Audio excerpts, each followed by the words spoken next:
What's up, Skye? It's Councilman Brannan. I'm here in my neighborhood, Bay Ridge, where I grew up and where I'm so lucky to represent.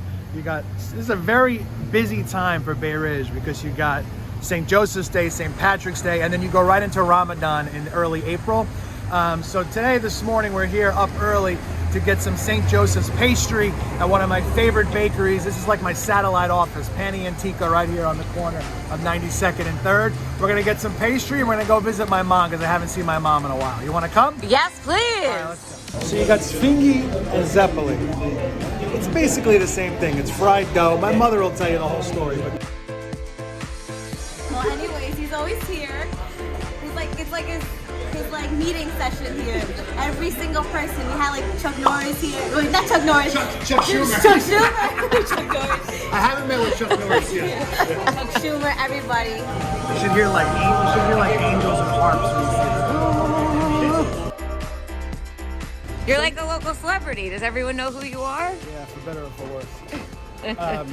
No, I mean this is cool because this is what being a local elected official is all about. You know, it's like, yes, you have time when you're in your office and answering emails and phone calls, but it's really just about being in the neighborhood, and people can come up to you if you're buying toothpaste in the drugstore or you're out to dinner with your wife. They're gonna come up to you and tell you about that pothole in their corner that they are wondering why you haven't fixed yet. My seat is no more important than the people that I represent. They put me here, they are my employers, they pay my salary, I answer to them. So it's important to be out and out with the people, not hiding in an office. And yeah, this is the apartment where I grew up. My mother still lives in the same apartment. Pastry delivery. Usually she says who isn't. All right, we're at my mom's apartment. Ma. Hey! Mom. I don't know. My bed was here. Right. I had crap all over the place. Well, yeah. Records, CDs, and there was like a path, one way in, one way out, to get to the bed and come out. Exactly. When he was a teenager, I didn't even venture in here. I would just walk in, put the laundry on the bed, and come out. This is what we do every Monday. I come over and we have pastry. I wish. That'd be so awesome. When you graduated from 5th grade at McKinley, at PS 185, before you went to McKinley and had Mr. Kalani. I bought that guitar. You bought a guitar. You took his graduation money and bought a guitar.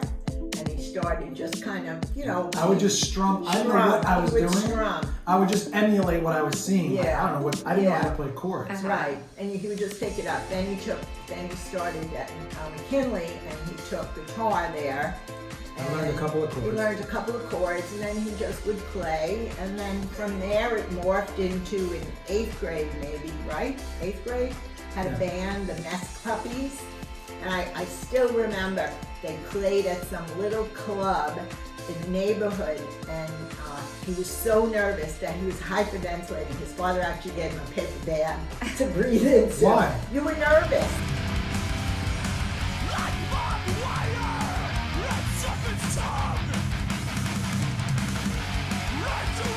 I went to college for a little while, and then I left to go on tour. I thought it was going to be a couple of months. It turned into like 10 years. Wow. Yeah. Yeah, it was a long time, right? And our whole thing was, we probably went to 60-something countries. I didn't even know there were 60 countries when I got started. You know? We went to like 60-something countries, Japan, Australia, New Zealand, South Africa, you name it. If they gave us 5 plane tickets, we would go and play.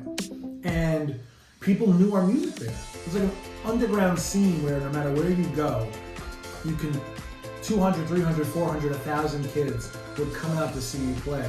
In different countries, different cultures, they didn't speak the language, but they knew your lyrics. It was mind-blowing.